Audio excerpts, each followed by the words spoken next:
여러분, 출산 전에 이거 다 사면 진짜 후회합니다. 저도 처음에 리스트 받아보고 정말 이걸 다 사야 된다고 싶었거든요. 안녕하세요. 미니멀 육아를 지향하고 있는 원희입니다. 저는 출산 전에 검색도 진짜 많이 하고 리스트도 많이 받아서 보고 했었는데요. 진짜 우리나라에 육아용품이 이렇게나 많다고? 물건이 너무 많더라고요. 그래서 보다가 이거 진짜 다 사면 집이 아니라 창고가 되겠는데 싶었어요. 그래서 고민 끝에 최소한만 구매하자 결정했습니다. 그리고 지금 저희 아이가 영아를 지나고 보니까 이거는 필요하다. 이거는 굳이? 이게 너무 명확히 나눠지더라고요. 출산을 앞두고 계시거나 지금 육아를 하시면서 이거 진짜 사야 되나 고민하시는 분들께 진짜 도움이 됐으면 좋겠습니다. 먼저 남들 다 사는데 저는 안 산 거 먼저 말씀드릴게요. 첫 번째는 분유 제조기, 분유 포트입니다. 저희 아기는 유축 수유를 한 3주 정도 하고 분유를 쭉 먹였는데요. 저희 아기 출산했을 때 친구한테 분유 제조기를 선물을 받았었어요.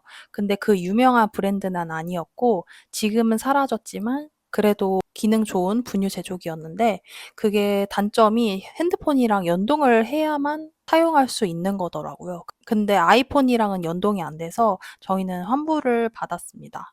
그래서 그냥 손으로 타 먹이자 해가지고 출산하고 왔을 때부터 손으로 쭉 타 먹였거든요.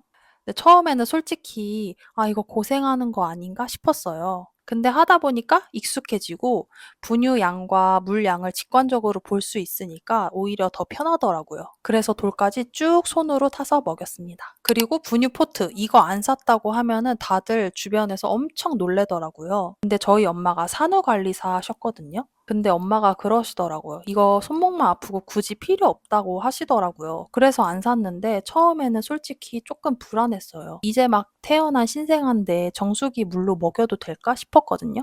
근데 결론적으로 말씀드리면 한 번도 배탈 난 적 없고 한 번도 뭔가 이상이 생긴 적은 없었습니다.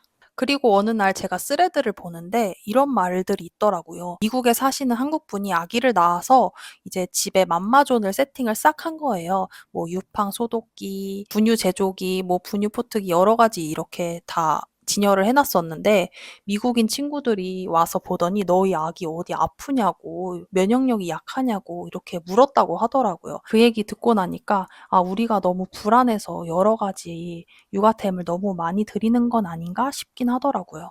두 번째는 기저귀 가리대입니다. 오히려 기저귀 가리대는 저희 엄마가 꼭 구매해야 된다고 하시더라고요. 근데 솔직히 저는 이거 굳이 사야 되나 싶었어요. 왜냐하면 부피도 너무 크고 집에 두면은 계속 눈에 잘 보이잖아요. 그게 저는 너무 싫더라고요. 근데 저희 엄마는 제가 키가 크다 보니까 기저귀 가리대를 안 하고 앉았다 일어났다 계속 하면은 무릎이 나갈까 봐 저한테 사라고 하셨거든요. 어차피 아기 기저귀 갈면은 기저귀 버리러 가야 되고 또 응아를 했을 때는 또 엉덩이 씻기러 화장실에 가야 되잖아요.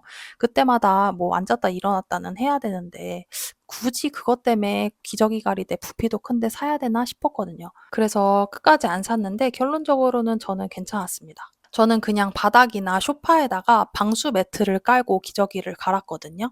옆에 이제 트롤리도 있고 하니까 동선이 막 그렇게 불편하진 않았어요. 그래서 이거 없어도 육아할 만한데 싶었습니다. 세 번째는 백색 소음기입니다. 이거는 솔직히 타이밍을 놓쳤어요. 저도 이제 신생아를 키우면서 이거는 필요하다 싶어서 사려고 했는데 집에 그때 마침 안 쓰는 핸드폰 공기계가 있었어요.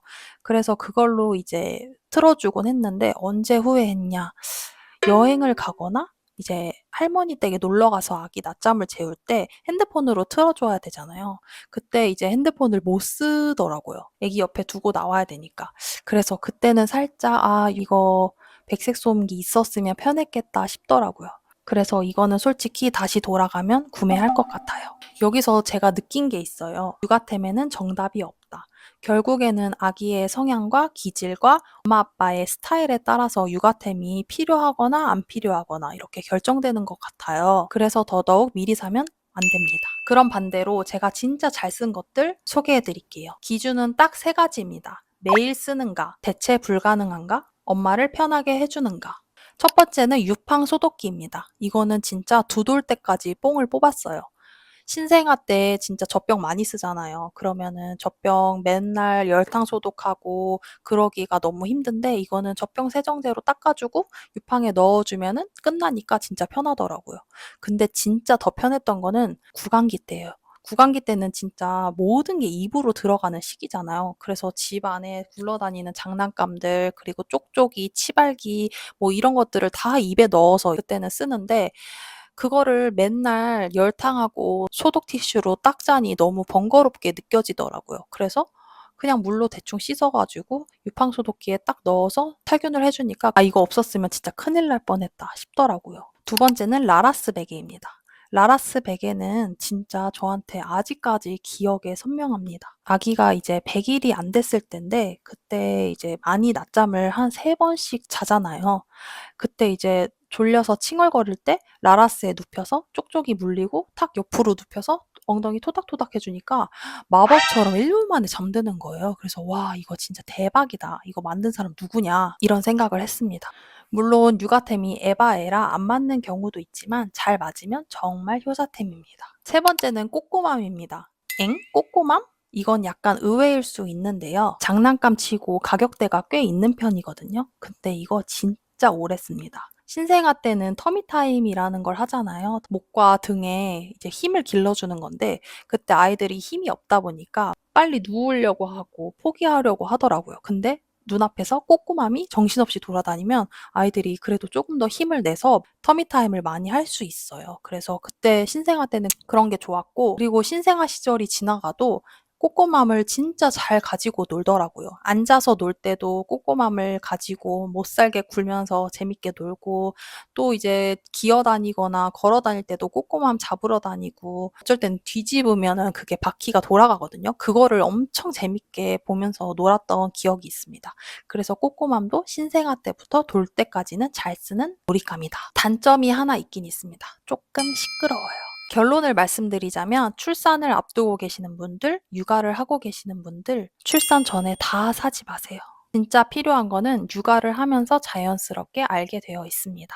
요즘은 새벽 배송도 정말 잘 돼 있잖아요. 필요하면 그때 사도 절대 늦지 않습니다. 괜히 남들 다 산다고 불안해서 다 사지 마시고 육아를 조금은 가볍게 시작해 보세요. 저의 영상이 출산을 앞두고 계시는 분들 그리고 육아를 하시는 분들께 작은 도움이 되길 바라며 저는 다음 영상에서 찾아뵐게요. 안녕.